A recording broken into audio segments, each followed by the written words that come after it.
There are exactly 8 ways to make money in business. And every business in the world, it could be Reliance, it could be a chai stall, it could be a freelancer, they use one or more of them. And most people only know 2. By the end of this, you will know all 8 and you will see which one traps you, which one compounds, and which combination fits what you're building. Ask someone how to start a business. The answer is always one of the 2 things. Either sell a product or sell a service. 2 options. Out of the 8, 2 options. And most people never learn that the other 6 exist. They pick 1 or 2 forms and grind inside it for years. The thing is, the form that you choose decides your ceiling before you do a single day of work. This is the full picture, and let me show you. When product and service are the only 2 options, making money looks like a 2-option game. You build something, which is create a product, or you sell your time, which is a service. And that's it. That's the entire menu. Nobody showed you the other 6. The school didn't teach them, your parents didn't know them,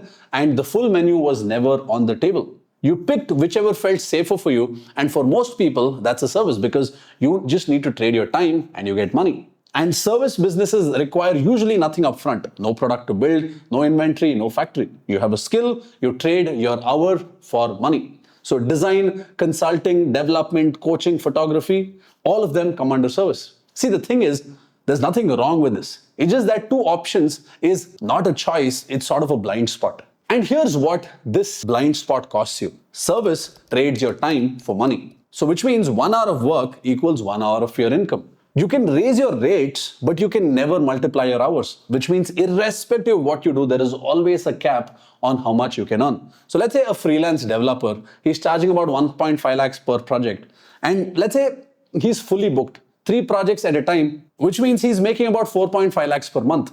Now the thing is, this sounds good, but the problem is every rupee requires his time on the keyboard. 1 sick week means 1 project loss, that's roughly about 1.5 lakh down. 1 vacation means less income that month.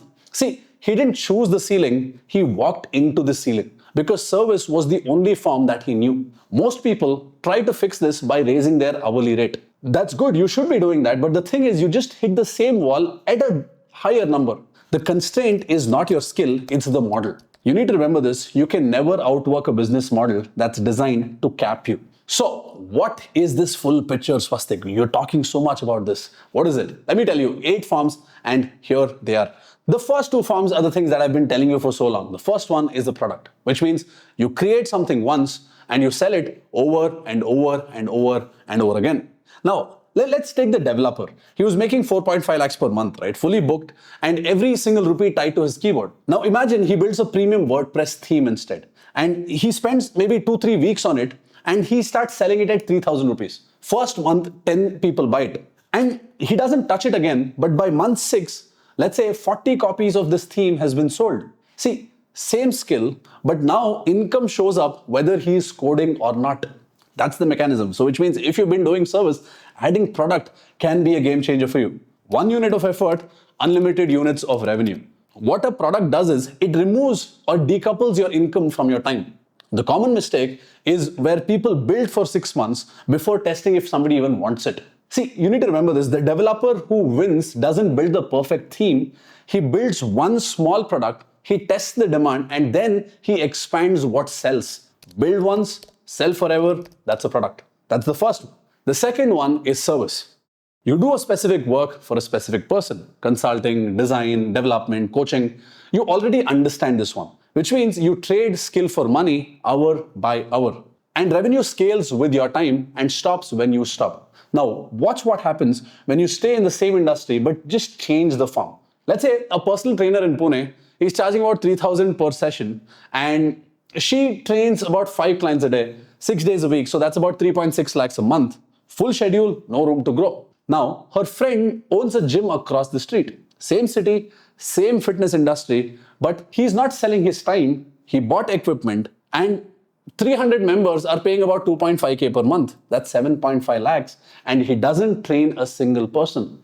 Same industry, different firm, different ceiling. Now, don't lose your mind thinking, Swastik, how do I go from this to that? The point is not that. The objective of this video is for you to understand all 8 forms and for you to pick the right one. Because the gym owner is using the next form, which is shared resources, which means you buy one asset and many people pay to use it at the same time. The gym, his equipment cost is a fixed cost, but every new member adds revenue without adding costs. Member 100 and member 300 use the same dumbbells. So which means the economics improve with every single sign up. And that's the mechanism. Fixed costs, scaling revenue. Now, I'm not talking about how difficult or easy this is. I'm just telling you that this model also exists. A co-working space in Bangalore works the same way. 25 lakhs spent on desks, Wi-Fi, coffee machines, and let's say 80 freelancers paying about 6,000 rupees per month. Every new person improves the math without changing the cost. The common mistake is thinking that you need massive capital. See, here's the thing. You don't. A photographer renting out a studio 4 afternoons a week is running shared resources. A podcaster renting out his setup for other creators is running shared resources. Start with what you own and see what you already own that other people can share. Your assets earn whether you show up or not, and that's shared resource. That's number 3. Number 4 is subscription, which means you give ongoing access for a recurring fee. Every month, money shows up without a new sale happening. Again, let me go back to the fitness example itself. A fitness coach sells one-time workout plans for 2,000 rupees. On a good month, 30 sales come in, which means 60,000 rupees. Next month, sales start from 0. So he went from this model to a subscription model where he started charging 500 rupees per month. And what he did was every single month, he updated the workouts, he created a community group, he started weekly check-ins. Month 1, 40 people signed up. And with 40 people signing up at 500 rupees, that's about 20,000 rupees.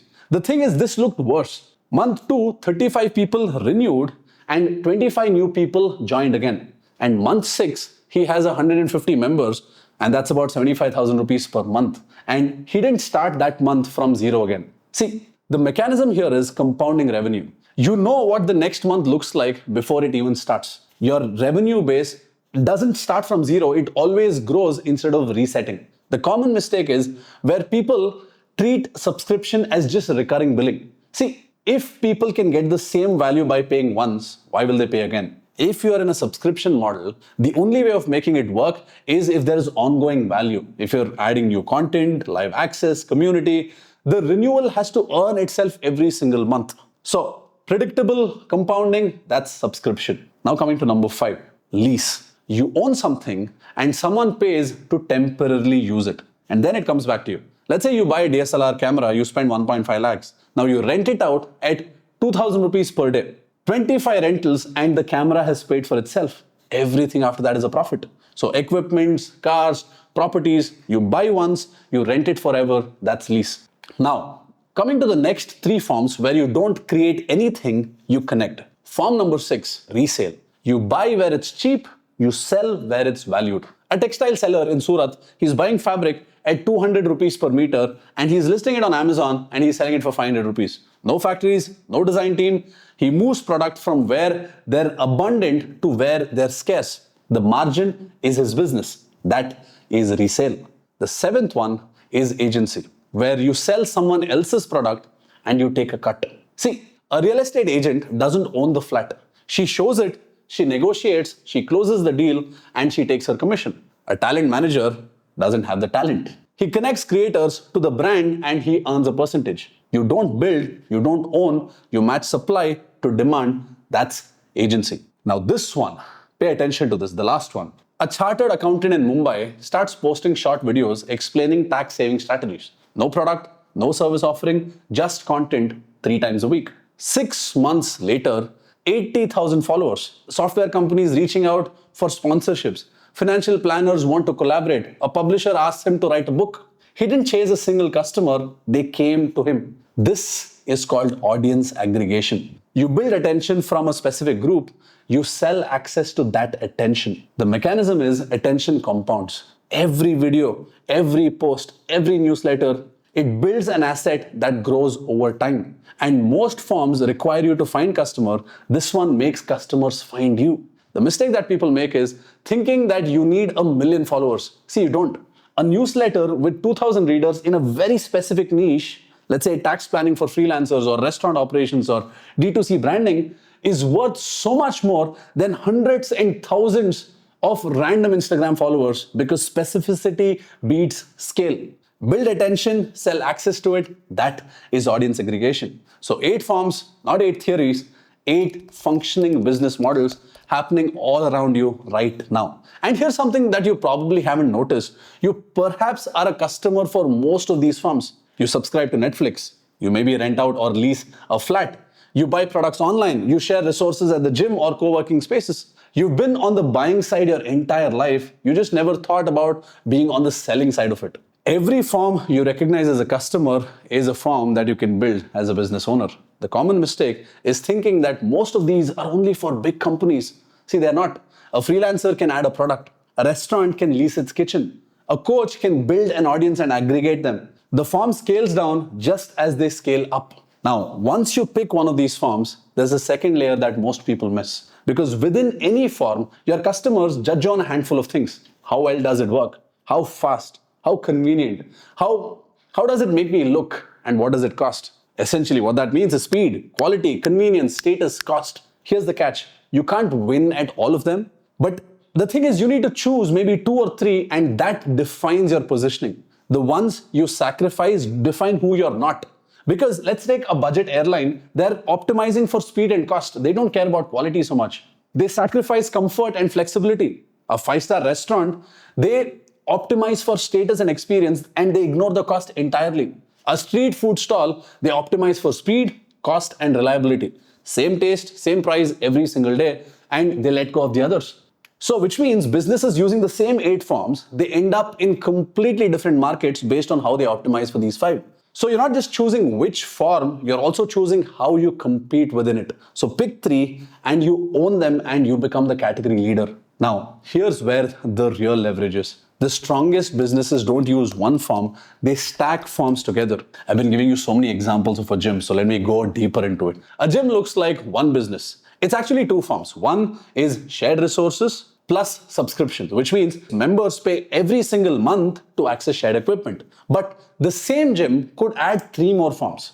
Personal training, that's a service. A nutrition guide or a training program, that's a product. Connect members to a physiotherapist for, let's say, a referral fee, that's agency. Same members, same building, 5 firms instead of 2. So from today, don't look for more customers, look for more firms. Here's what I want you to do right now. Write down the 8 firms: product, service, shared resources, subscription, lease, resale, agency, audience aggregation. Circle the ones that you're using today. And most people circle 1, maybe 2. Now, look at the ones that you didn't circle, and for each one, ask yourself, could this work with my existing customers? Could this work with my existing skills? Could this work with my existing assets? See, you don't need all 8. You perhaps need to add just 1 more, because 1 additional firm can change your business. And in fact, if you can add 1 additional firm that doesn't trade your time for money, the game changes. The freelancer who adds a subscription retainer, the restaurant owner who rents out dead kitchen hours, the content creator who packages knowledge into digital products, they change their game. So add 1 firm and you change your ceiling, add 2 and you change the math of your entire business. So 8 ways to make money. You used to know 2, now you know all of them. The point is not to memorize this list. The point is to stop defaulting and start designing. And when you see all 8, how do I make money? Stops being a coin flip. It becomes an engineering decision. Drop a comment, which firms are you using right now and which ones are you adding next? I read every single comment. I'm very excited to see what you're going to be adding. And if you want more frameworks like this, the kind that change how you think about building, hit the subscribe button, because this is what we do here. 8 firms, stop defaulting and start designing, because that is the whole shift. Let's go.